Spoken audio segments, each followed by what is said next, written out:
ধরো তোমার বাসায় একটা টিভি আছে, টিভিতে তুমি নেটফ্লিক্সে ব্যাটম্যান দেখতে চাও, কিন্তু তোমার বাবা তোমার কাছ থেকে রিমোট নিয়ে বললো না, আমি এখন ডিশের লাইনে টক শো দেখবো, এখন তোমার তো ব্যাটম্যান দেখাই লাগবে। এই সমস্যার একটা সমাধান হতে পারে ডায়োড। আসসালামু আলাইকুম, welcome to Yad knows why. আজকে আমরা জানার চেষ্টা করব ডায়োড জিনিসটা কি। তো আমরা একদম খুঁটিনাটি জানবো না যে ডায়োডটা কিভাবে তৈরি হলো, কিন্তু আমরা জানার চেষ্টা করবো আচ্ছা এই ডায়োডটা দিয়ে আমরা কি করতে পারি, এটা কি কাজে লাগতে পারে, এটা সার্কিটে কীরকম বিহেভ করে।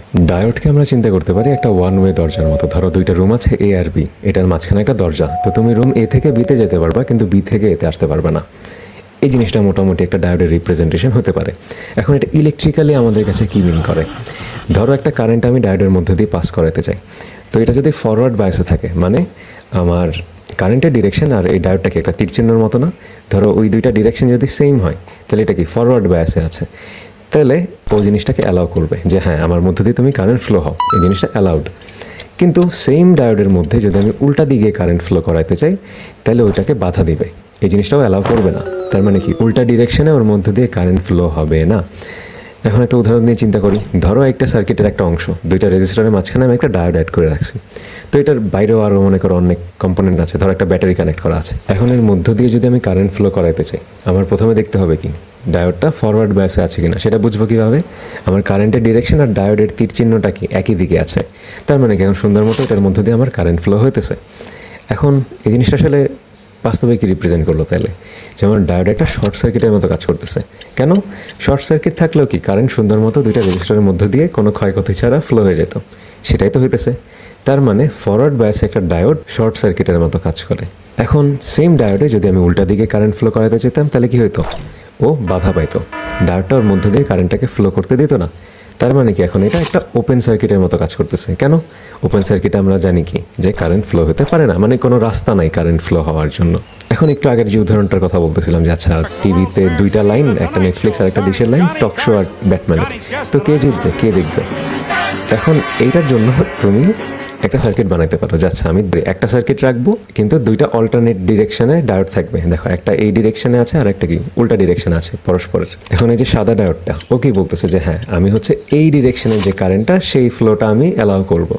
আবার আমার গ্রে ডায়োডটা কি বলতেছে যে আমার এই ডিরেকশনের কারেন্ট ফ্লোটা আমি অ্যালাউ করব। এখন যখন আমি এই ব্যাটারিটাকে এইভাবে সার্কিটের সাথে কানেক্ট করতেছি, ব্যাটারিতে কী হয় পজিটিভ প্রান্ত থেকে কারেন্ট এক্সিট করে, তো এখানে একটা সুন্দর মতো কারেন্ট বের হবে, তারপর কেউ সার্কিটের রাস্তা ধরে এই পর্যন্ত আসে, এরপর কি দুইটা ভাগে ভাগ হবে।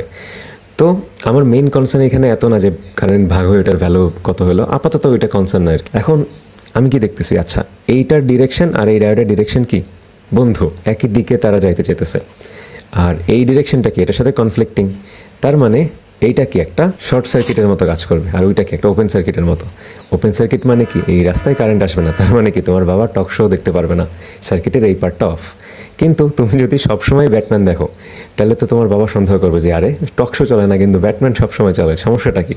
তো মাঝে মাঝে তোমার কী করতে হবে, ব্যাটারির ডিরেকশনটা উল্টা দিকে দিতে হবে। কেন দেখো এখনও কি পজিটিভ প্রান্ত থেকে কারেন্ট বের হতেছে, জাস্ট আমি ব্যাটারির ডিরেকশন উল্টাই দিছি, এই জন্য কি আমার কারেন্ট এখন নিচের দিকে, তো এটাও কি সুন্দর মতো এখানে ফ্লো হয়ে এরপর এখানে দুইটা রাস্তায় ভাগ হবে। কিন্তু এখন দেখো আমার সাদা ডায়োডটা ওর ক্ষেত্রে আমার কনফ্লিক্টিং, ওর ক্ষেত্রেও এখন রিভার্স বায়াসে আছে। কেন কারণ কারেন্টের ডিরেকশন আমার ডায়োডের ডিরেকশনের উল্টা, তো এখন ও হবে কি ওপেন সার্কিট আর আমার টক শোর যে লাইনটা ওইটা হবে কি শর্ট সার্কিট। তার মানে এখন তোমার বাবা সুন্দর মতো টক শো দেখতে পারবে। তার মানে আমরা কি বুঝলাম যে আমি জাস্ট একটা ব্যাটারির ডিরেকশন ইউজ করে আর দুইটা ডায়োডের সাহায্যে আমি কন্ট্রোল করতে পারতেছি যে আমি সার্কিটের কোন পার্টকে অন রাখবো নাকি অফ রাখবো। তো আমি যদি এভাবে রাখি আমার কি ব্যাটম্যানের চ্যানেল যেটা ওই সার্কিটের পার্টটা অন, আর যদি আমি ব্যাটারির ডিরেকশন উল্টাই দিই তাহলে কি আমার টক শো যে সাইডটা ওই সার্কিটের পার্টটা অন।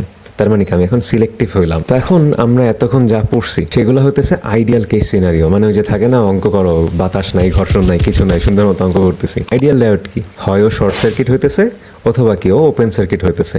কিন্তু বাস্তবে তো আমাদের কোনো একটা মেটেরিয়াল দিয়ে জিনিসটা বানাতে পারবে, আমরা তো আর ভাইব্রেনিয়াম দিয়ে বানাবো না। তো সাধারণত সিলিকন জার্মেনিয়াম দিয়ে ডায়োড বানানো হয়, আর অন্যান্য ম্যাটেরিয়ালও আছে, এই দুটো বেশ পপুলার। এখন এই ডায়োড বাস্তব যে ডায়োডগুলো এগুলোর কিছু দোষ আছে। এগুলা দোষ না, আমরা প্রপার্টি হিসাবে চিন্তা করতে পারি। যেমন এর মধ্যে একটা নাম হইতেছে নি ভোল্টেজ বা হার্টু ভোল্টেজ। তো এগুলোর আর অন্যান্য নাম আছে, যেমন কাট ইন ভোল্টেজ, থ্রেশহোল্ড ভোল্টেজ। তো প্রথম কথা হইতেছে এটার নাম নি ভোল্টেজ হলো কেন? তো তুমি যদি এটার কারেন্ট আর ভোল্টেজের গ্রাফটা দেখো, এটার শেপটা কি অনেকটা হাঁটুর মতো বাঁকানো, যদি না বোঝাই দেখো এই যে হাঁটুর মতো না জিনিসটা, এই জন্য এটার নাম হইতেছে হাঁটু ভোল্টেজ। যাক, এটা আমাদের মেইন কনসার্ন না যে এটার নাম কেন আসলো, কিন্তু আমাদের সব কিছু জানার আগ্রহ থাকা লাগবে। তো আমি ধরো তোমাকে এরকম একটা সার্কিট দিলাম, এখন বলে দিলাম যে তুমি যে ডায়োডটা ইউজ করতেছো এটা সিলিকনের তৈরি। আগের মতো আমরা ট্রিট করব, কিন্তু হালকা কিছু পার্থক্য আসবে। যেমন যদি আমি রিভার্স বায়াসে লাগাইতাম এই ডায়োডটাকে, তার মানে কি আমার কারেন্টের ডিরেকশন আর ডায়োডের ডিরেকশনটা উল্টা দিকে, তাহলে এটা কি ওপেন সার্কিটের মতো কাজ করতো। তো এখানে এই পর্যন্ত কোনো ঝামেলা নেই, এটাই মনে হবে। কিন্তু ঝামেলাটা হবে যখন আমি ফরওয়ার্ড বায়াসে দিব, মানে কি আমার কারেন্ট ফ্লোর ডিরেকশন ডায়োডের সাথে মানে সেম দিকে আছে। আমি ইউজুয়ালি কী করতাম, একটা শর্ট সার্কিট দিয়ে রিপ্লেস করে দিতাম, কিন্তু এখন এটা করা যাবে না, কারণ সিলিকন ডায়োডের নিজস্ব কিছু বাধা আছে।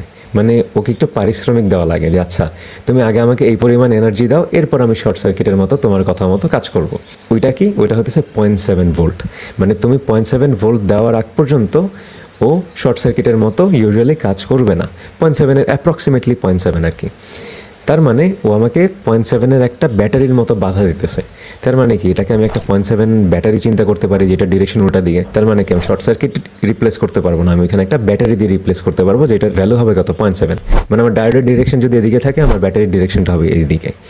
এখন একটা ম্যাথ দিয়ে চিন্তা করো, তাহলে ভালো বুঝবা।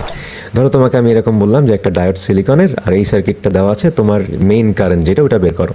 তো তুমি কি করবা, প্রথমেই ওই কি শর্ট সার্কিট ইউজ করবা না, তুমি হচ্ছে ব্যাটারি দিয়ে রিপ্লেস করবা জিনিসটাকে, যেটার ভ্যালু কত, 0.7। এখন কি জিনিসটা জাস্ট একটা কেভিএল হয়ে গেল না? কি হবে, -5 প্লাস 0.7 প্লাস আইআর। তো এখানে কি তুমি আইয়ের জন্য সলভ করবা, ভ্যালু আসতেছে কত, 1 অ্যাম্পিয়ার।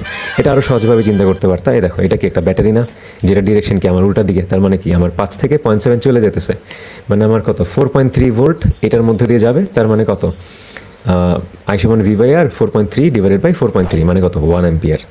তো অনেকভাবে ভাবা যায় আর কি একটা জিনিসকে। তার মানে আমার কারেন্টের যে ভ্যালু সেটা আসতেছে 1 অ্যাম্পিয়ার। তো এখন আমরা মোটামুটি রেডি যে আমাদের যতটুকু নলেজ গ্যাদার করা দরকার একটা সার্কিট সলভ করার জন্য আমাদের সিলেবাসে, ওইটা আমাদের আছে। তো নেক্সট এপিসোডে আমরা এই সার্কিটটা সলভ করার চেষ্টা করব, যেটা হচ্ছে কুয়েটে রিসেন্টলি আসছে। এখন এটা খুবই ইজি, প্লাস হচ্ছে তোমরা যারা পারো তাদেরকেও আমি এনকারেজ করব ভিডিওটা দেখো, কারণ হচ্ছে আমরা কয়েকটা পার্সপেক্টিভে জিনিসটাকে সলভ করার চেষ্টা করব। So see you guys in the next episode.